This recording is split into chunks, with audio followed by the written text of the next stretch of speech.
श्याम बाबू ने रात के 8 बजे दिल्ली के रेड लाइट एरिया में सड़क के किनारे कोई कोना देखकर अपनी गाड़ी पार्क की और 10 मिनट तक गाड़ी में ही बैठा रहा और बैठे बैठे यही सोचता रहा कि उसके जिस्म की हवस, उसकी जरूरत या फिर दूसरों पर खुद को उजागर करने का डर उसे यहां लेकर आया है। अब उसने अपना चश्मा नाक से थोड़ा ऊंचा किया, एक बार खुद को शीशे में देखा, फिर धीरे से गाड़ी का दरवाजा खोला और सड़क पर चलने लगा। उसने चारों ओर देखा तो उसे रंग बिरंगी लड़कियां नजर आने लगी। किसी के कपड़े चमकीले हैं तो किसी का मेकअप। कोई उसे इशारा कर कर अपनी तरफ बुला रही है तो कोई उसे आवाज लगा रही है। अब उसके दिल की धड़कनें बढ़ने लगी। उसका मन किया कि जोर से कहे कि कोई है जो मुझे लूट सकता है, मगर तभी उसके कंधे पर एक हाथ आया। उसने अपने दाईं ओर देखा तो एक आदमी मुंह में गुटखा दबाए अपनी बत्ती सी दिखा रहा है। श्याम ने उसका हाथ हटाया और सख्ती से पूछा, कौन हो तुम? साहब, पता है ना कहाँ आए हो? बताओ, कैसी तितली चाहिए? तितली? कौन तितली? मुझे तितली नहीं, लड़की चाहिए। वह जोर से हंसा। साहब, एक ही बात है। नहीं, एक बात नहीं है। यहां पर जो लड़कियां हैं उनकी भी पूरी इज्जत है। अब तो सुप्रीम कोर्ट भी वेश्यावृत्ति को एक पेशा मानती है, इसलिए काम करने वाले को आदर देना सीखो। क्या साहब, तुम तो पढ़े लिखे हो, क्या काम करते हो? तुमसे मतलब?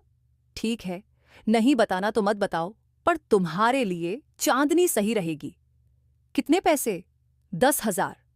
8 वो लेगी और 2,000 मेरी कमीशन, वो भी सिर्फ 1 घंटे के। 10,000 ज्यादा है। मैंने तुम्हें तुम्हारे टाइप की बताई है, बाकी दलाल तो तुम्हें लूट भी लेंगे और तुम्हें मजा भी नहीं आएगा।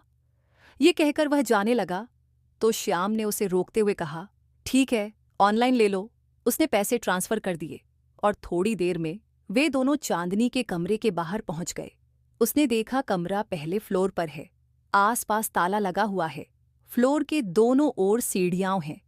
थोड़ी देर बाद वो आदमी बाहर आया और श्याम को मुस्कुराते हुए बोला, 5 मिनट बाद चले जाना। अब उसने क्या कहना था? वह सड़क के शोर और वहां खड़ी लड़कियों को निहारता रहा, मगर उसका दिल ही जानता है कि वो अंदर से कितना डर रहा है। उस डर को अपने अंदर दबाए वह इधर उधर देख तो रहा है, मगर उसे सब धुंधला नजर आ रहा है। उसे लग रहा है कि कहीं इस लड़की ने उसकी बेइज्जती कर दी तो, या फिर उसका मजाक बनाकर यहां से निकाल दिया तो। पर इसके उलट भी तो हो सकता है। क्या पता वो उसकी हर दुविधा दूर कर दे। फिर वैसे भी वो एक अनजान लड़की है, उसे कुछ पता चल भी गया तो कौन सी आफत आ जाएगी। अनजान लोगों के सामने पोल खुलने से रायता नहीं फैलता है। अब चांदनी ने आवाज दी, जिसे जग्गी लाया है वो अंदर आ जाए। उसका नाम जग्गी था। धीरे से यह बोलकर अंदर जाने को हुआ, मगर फिर रुक गया। अब दोबारा आवाज आई, दरवाजा खुला है, अंदर आ जाओ। श्याम, तुम निडर हो, ये बात खुद को याद दिलाते हुए वह कमरे के अंदर घुसा। अंदर जाते ही उसने देखा कि कमरे के अंदर एक और कमरा बना हुआ है। फिर आवाज आई, वहीं बैठे रहो, मैं 2 मिनट में आ रही हूं।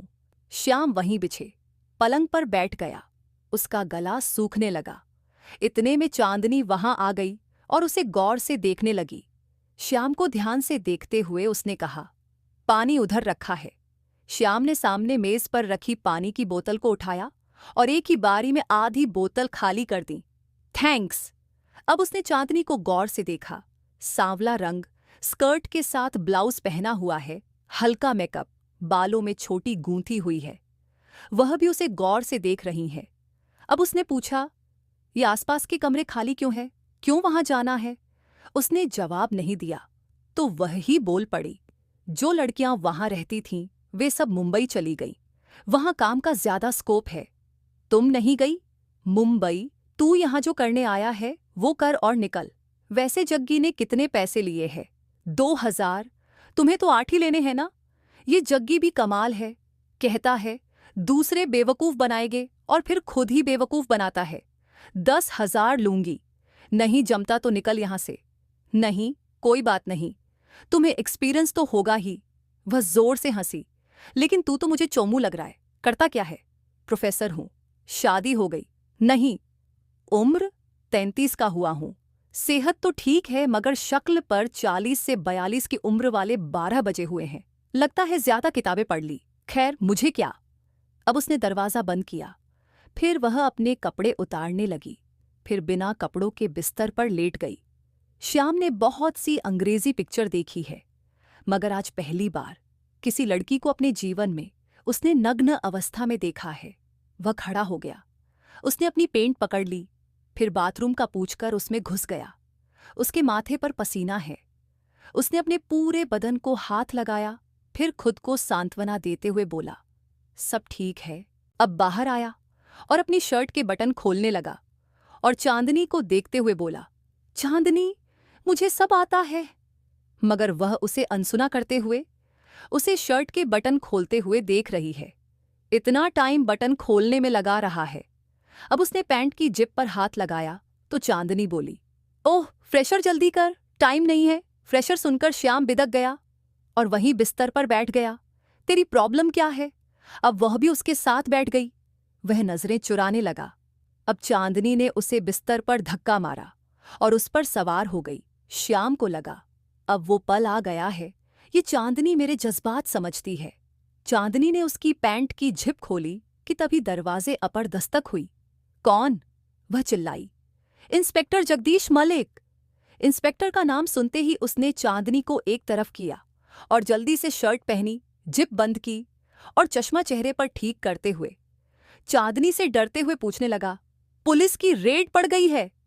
ओह पागल आदमी, मैं इसे जानती हूं। अब वह भी कपड़े पहनने लगी। मगर टाइम तो मेरा है।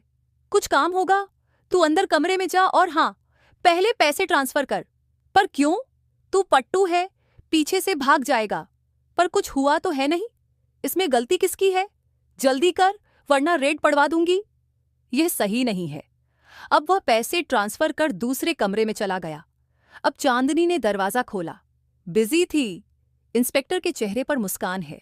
बिजी होने की कोशिश कर रही थी। वह हंसी। झबरू यहां आया था, वो मुंबई भाग गया है साहब। पक्की खबर है? हाँ। अब श्याम ने कमरे पर लगे पर्दे से झांका तो इंस्पेक्टर को देखकर उसके होश उड़ गए। अगर इसने मुझे यहां देख लिया तो मेरी बर्बाद जिंदगी और बर्बाद हो जाएगी। अब श्याम ने अपनी जेब से रूमाल निकाला और मुंह पर बांधकर चुपचाप पीछे की सीढ़ियों से उतर गया। इंस्पेक्टर के जाते ही चांदनी ने दूसरे कमरे में झांका और हंसते हुए बोली, पता नहीं कहां कहां से आ जाते हैं, मुझे पहले ही इसके लक्षण ठीक नहीं लग रहे थे। वह सड़क पर दौड़ता हुआ अपनी गाड़ी तक पहुंचा और उसमें बैठते हुए जल्दी से गाड़ी वहां से निकाल ली। अब एक पेट्रोल पंप के पास गाड़ी रोक दी। ये पेट्रोल पंप उसके घर से ज्यादा दूर नहीं है। उसने गहरी सांस ली, फिर बुझे मन से पेट्रोल डलवाया और पंप के पास की एक दुकान से फ्रूट बियर लेकर वहीं खड़ा हो गया। अभी वह बियर ही पी रहा है कि उसकी नजर एक जाने पहचाने चेहरे पर गई। उस चेहरे ने भी उसे पहचान लिया। वह कोई नहीं बल्कि उसकी कॉलोनी में रहने वाली माधुरी है। माधुरी हाथ में बैग पकड़े उसके पास आ गई। श्याम, तुम यहाँ? हाँ, पेट्रोल डलवाने आया था, पर तुम? और ये बैग? उसने हैरानी से पूछा। मेरी सहेली पिंकी है ना, वो मनीष के साथ भाग रही है और मैं उसकी मदद कर रही हूं। अच्छा, पर क्यों? वहीं घरवालों की फालतू सोच, जात पात, लड़का कमाता क्या है, वैग्रह वैग्रह। उसने मुंह बनाते हुए कहा। पर यह बैग तुम्हारे पास क्यों है? अरे, उसके घर वालों को शक हो जाएगा, इसीलिए उसने पहले ही मेरे पास रखवा दिया। हो सकता है उसके घरवाले लड़के के बारे में सही सोचते हो। अरे छोड़ो ना, हमें क्या करना है, तुम मुझे वो महावीर चौक तक छोड़ दोगे, पिंकी और मनीष वहीं मिलेंगे। अब उसने उसे अपनी गाड़ी में बिठा लिया और 10 मिनट के अंदर वो दोनों वहां पहुंच गए। अच्छा, तुम्हारे पास कुछ पैसे हैं, जल्द ही वापस कर दूंगी। कितने चाहिए? यही कोई 5,000। उसने अपनी जेब टटोली और 5,000 उसे पकड़ा दिए। फिर उसकी आंखों में देखते हुए बोला, मुझे तुमसे बहुत उम्मीदें हैं माधुरी। उसने प्यार से उसके गाल पर हाथ रखकर कहा, मैं कल रात को आती हूं। उसने भी उसका हाथ पकड़कर पूछा, पक्का? पक्का। अब वह उसे बाएं बोलकर गाड़ी से उतर गई। श्याम ने भी हाथ हिलाया। तभी मनीष आया और वो उसके साथ बाइक पर बैठकर चली गई। वह श्याम बाबू ने गाड़ी घर की तरफ घुमा दी। घर के अंदर घुसा तो अम्मा आंगन में चारपाई पर लेटे लेटे बोली, श्याम बाबू, खाना खाओगे? कितनी बार कहा है, मुझे श्याम कहाँ करो, बाबू कह कहकर बाबू बना दिया है। वह चिल्ला पड़ा। अरे, तुम्हारे बाप का नाम ही तो लगाया है, उमेश बाबू का बेटा श्याम बाबू। खाना बना पड़ा है, मन हो तो खा लेना। मैं सो रही हो, हर वक्त सोती रहती हो। मुझे पैदा करते समय भी अपने उमेश बाबू को कह देती कि मैं सो रही हूं।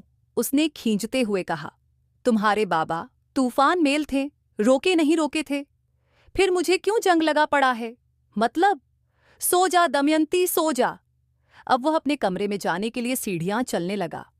मां को नाम से बुलाता है, बेशर्म कहीं का। ये कहकर दमयंती ने आंखें बंद कर ली।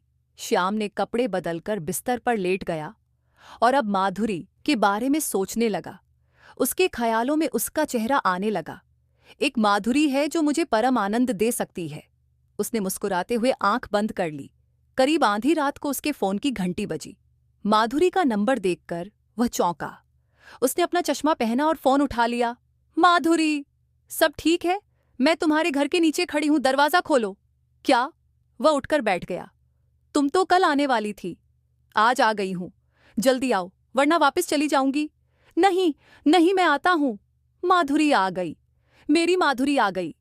वह अब जल्दी से चप्पल पहनकर नीचे जाने लगा। तो साथियों, कहानी अभी खत्म नहीं हुई है। अगर अच्छी लगी हो तो वीडियो को लाइक और शेयर करें और कहानी के अगले भाग के लिए चैनल को सब्सक्राइब जरूर करें। धन्यवाद। मिलते हैं कहानी के अगले एपिसोड में।